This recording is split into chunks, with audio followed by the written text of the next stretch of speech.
नमस्कार मित्रांनो, स्टार प्रवाहावरील लग्नानंतर होईलच की प्रेम या मालिकेच्या पुढील येणाऱ्या भागामध्ये आपण बघणार आहोत की रम्या आणि वसुंधरा दोघी एकमेकींना म्हणत असतात देशमुखांची नांगी ठेचायला हवी। तेव्हा रम्या म्हणते, आई तू जे काही करेल त्यामध्ये तुझ्या सोबत आहे। तेव्हा वसुंधरा म्हणते, माझ्या सोबत राहण्यापेक्षा तू काव्यावरती लक्ष ठेव, कारण आपल्याला फक्त नंदिनीचा नाही तर काव्याचा सुद्धा सूड घ्यायचा आहे। तेव्हा असं वसुंधरा रम्याला म्हणते, जिचे हात माझ्या गळ्यापर्यंत पोहोचले ना तिला या घरामध्ये राहण्याची चोरी झाली पाहिजे, असं वसुंधरा म्हणते।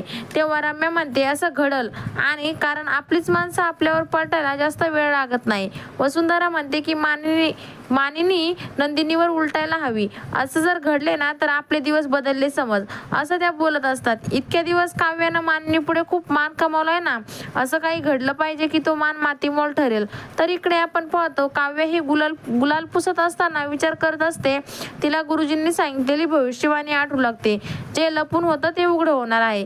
तेव्हा काव्य स्वतःला म्हणते, आजचा विसर्जनाचा दिवस चांगला गेला, पण गुरुजींची भविष्यवाणी कधी चुकत नाही असं पार्थ म्हणाले होते, असा ती विचार करत असते। आता पुढे येणाऱ्या भागामध्ये काव्याच्या आयुष्यात काय नवीन वादळ येणार हे पाहणं अतिशय रंजक ठरणार आहे।